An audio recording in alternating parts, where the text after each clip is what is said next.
You're listening to Convenience Matters, brought to you by the National Association of Convenience Stores.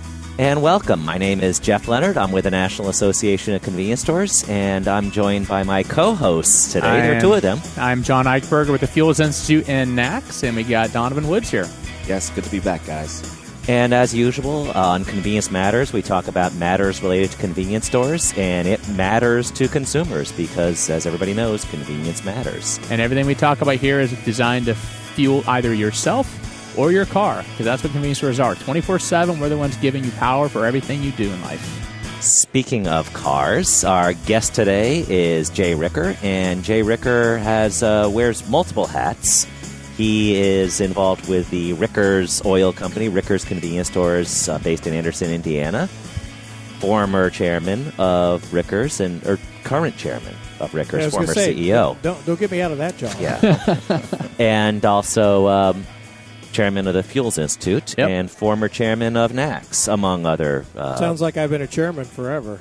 And we're at an industry meeting here.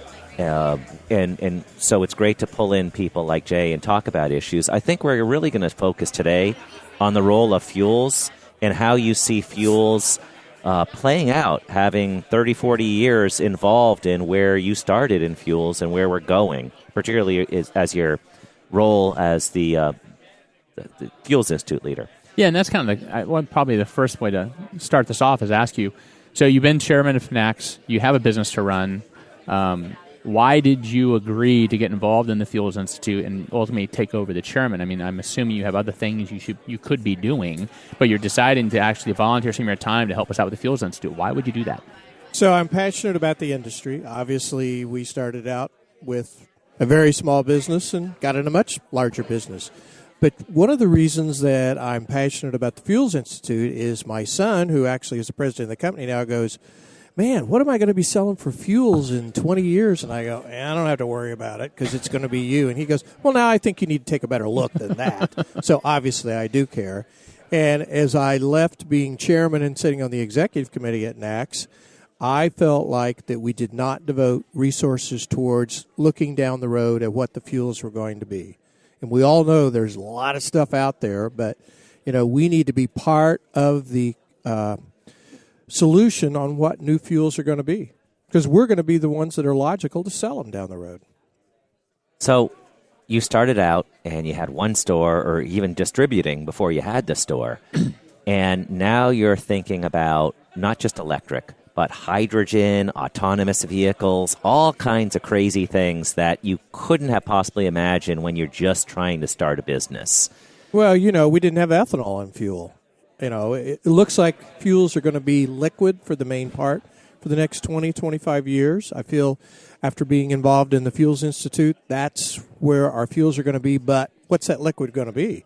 It could be a variety of things. We actually have level 3 charging stations at 9 of our stores, and they really haven't caught on yet. But I don't think electric cars have caught on yet. I've driven a hydrogen-fueled car of Toyotas out in California, and I think it's got some legs in big urban areas, but not in the part of the country I'm in. I think we're going to see a bigger diversification of fuels depending on where you are, city, rural. There's just a whole lot of different parts that are going to be part of the equation of what those fuels are going to be down the road. I think one of the things that, Jay, you and I have kind of helped build the Fuels Institute, one of the things we really focused on is diversity of opinion and exposing the convenience industry and the fuel retailers to other parallel channels. So the Fuels Institute has automakers, we've got an environmental community, we've got the national labs, we've got the biofuels, the refiners, we have the hydrogen industry, the natural gas industry. Everybody's right there in the mix. How has that interaction with those individuals affected your view of when you look down the road of fuels? How does that affect your perspective, what we're doing? Well, you mentioned a lot of those, and I think the one thing that surprised me was when we had our meeting recently in Indianapolis last year, and the EIA asked to bolt on a meeting.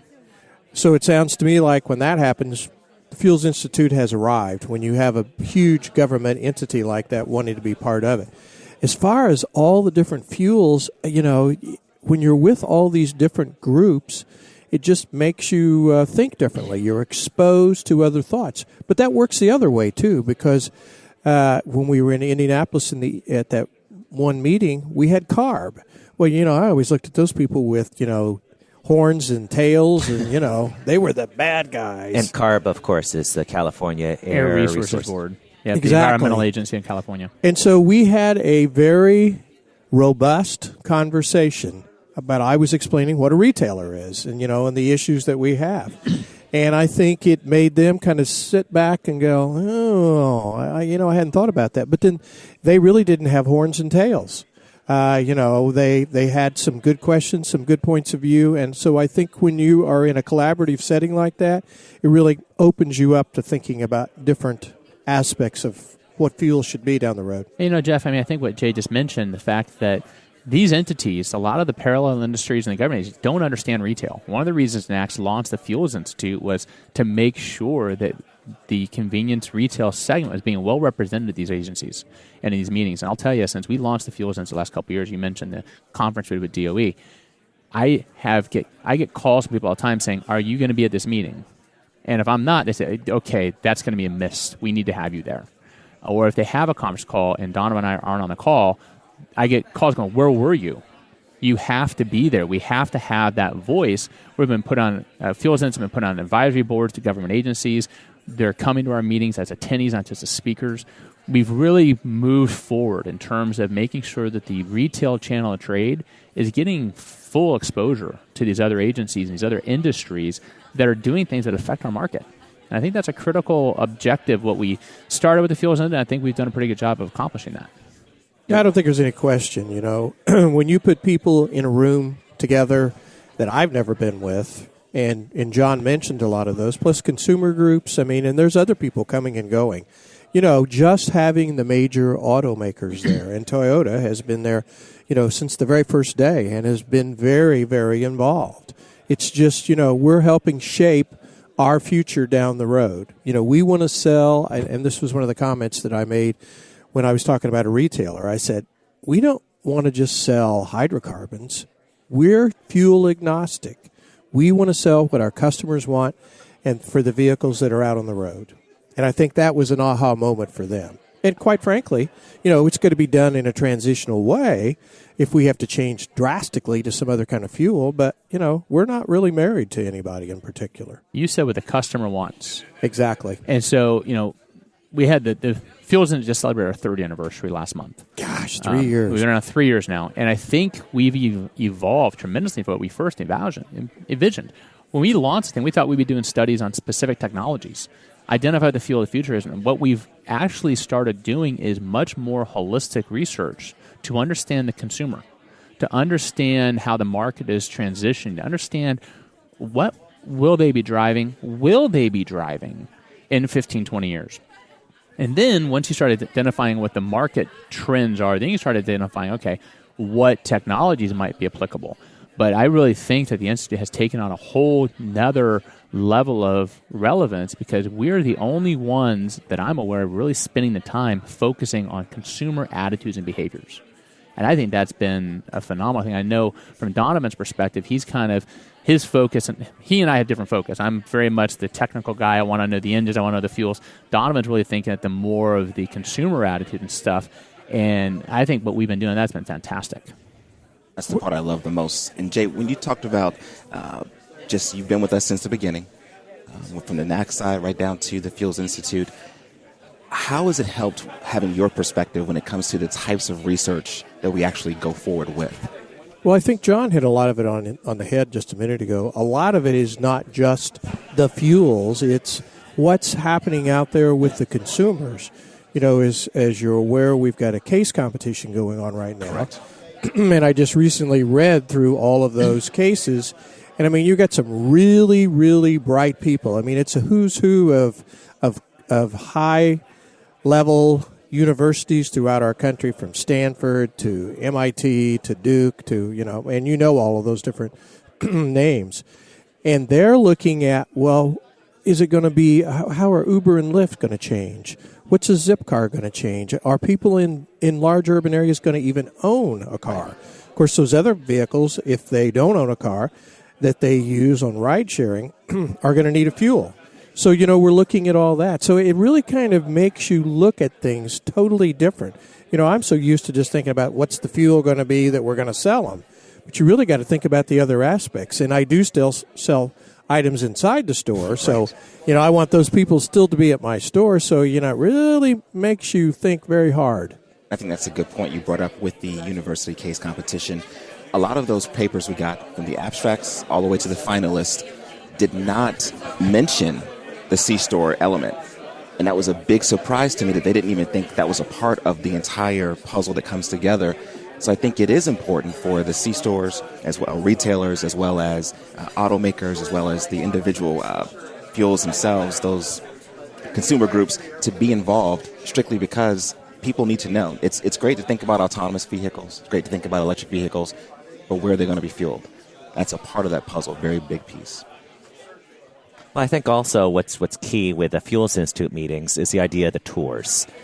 Jay referenced Indiana and our meeting there. We went to a battery-making facility, so it's not theory here. You're seeing how these batteries that power electric vehicles are made. You're taking tours, and you're seeing real-world applications, and it's not theory anymore. I thought it was interesting that you brought that up. We were out in California in Long Beach, and the big terminals there, I think it's the two largest seaports in the country, have mandated, because it's California, that everybody will use compressed natural gas or liquefied natural gas, whichever one of them. And I did not realize how complex all of that is and the kind of investment you have to make into the fueling aspect of it. And, I think it's doing great for them because it's all heavy-duty commercial trucks. But that ain't going to work at a station. I mean, it's just not. Of course, then we also looked at the hydrogen, and we had a number of them that they were out of order.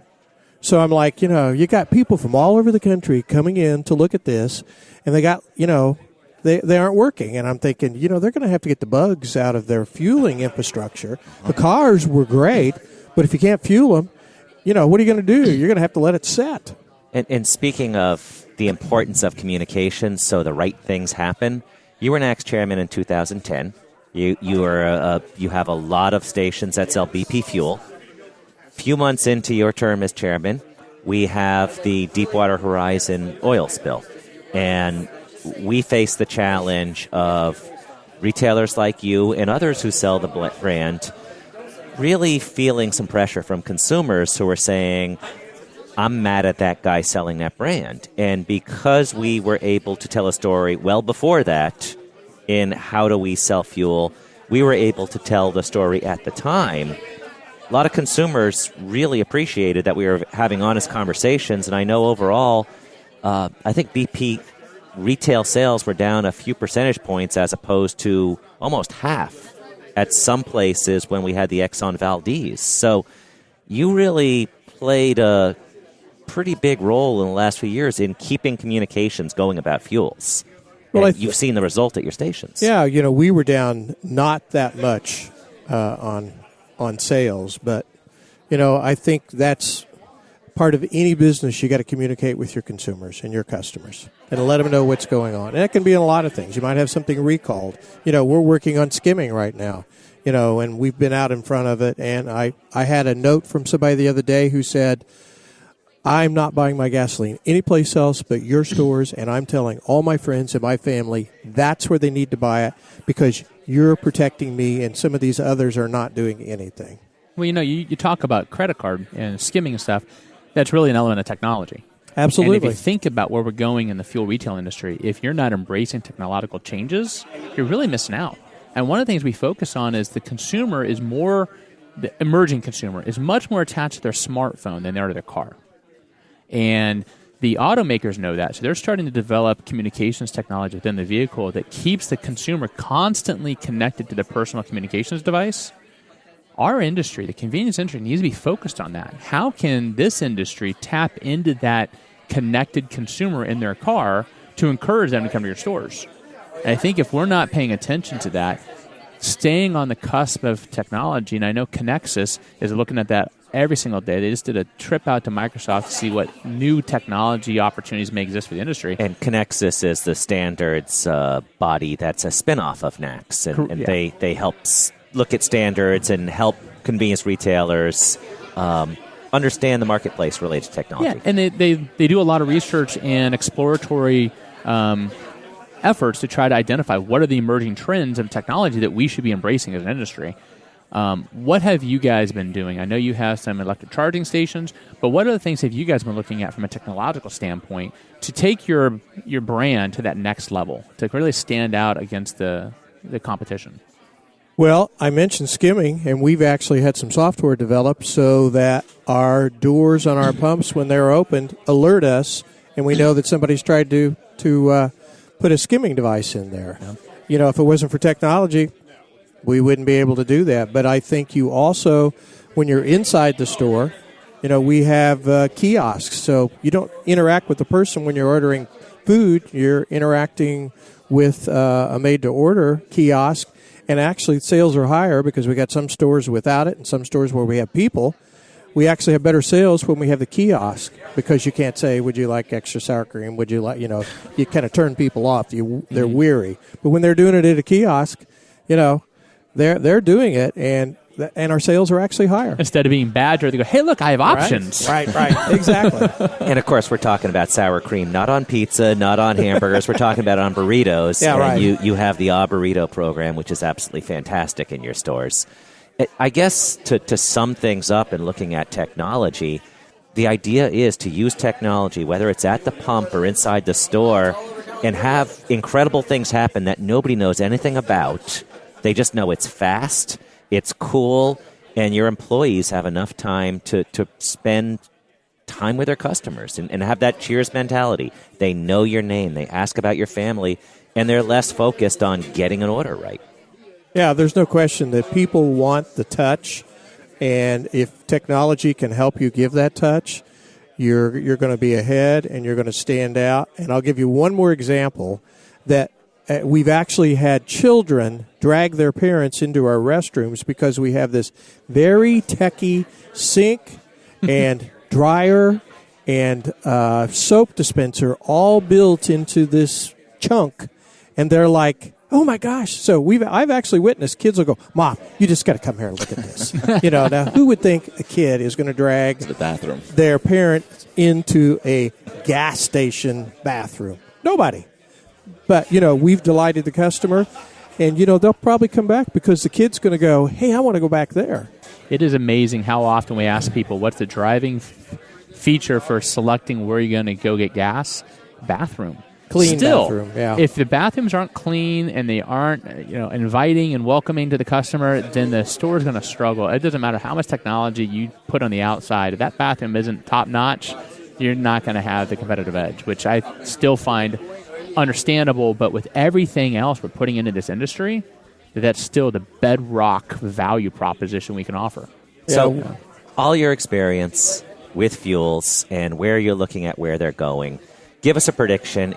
10 years from now, somebody's listening to this podcast. Will you be right or wrong?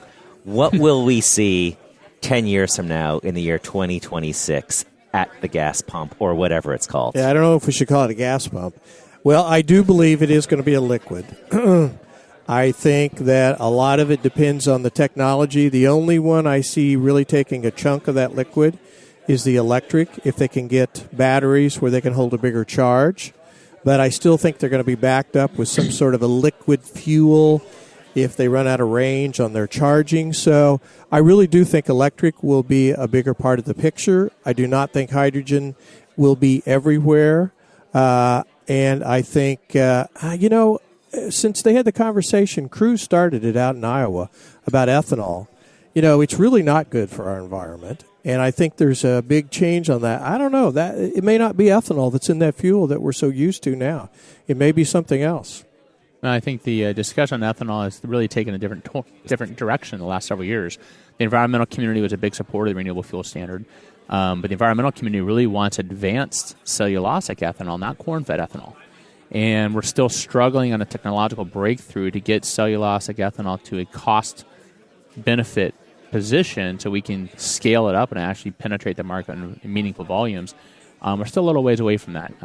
There's still billions of dollars being invested in it, and maybe they'll get a breakthrough.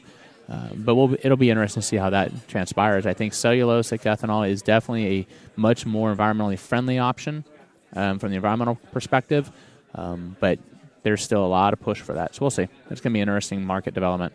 I think you're right. I think 10 years from now, it's going to be liquid. I was talking to somebody the other day who said, we need to change the Fuels Institute name to the Explosive Liquid Dinosaurs Institute. I haven't heard that one. And I thought it was plankton. Is it plankton? So I think liquid is going to be dominant. I agree with you there. I think electric's going to start gaining some market share, but I don't think it's going to be such a level that we're going to go, holy cow, what are we going to sell tomorrow? Well, bookmark your calendars for 10 years from now. We'll see how correct we were. And we'll come back if podcasts still exist in 10 years. In some form. Again, thank you for listening to Convenience Matters.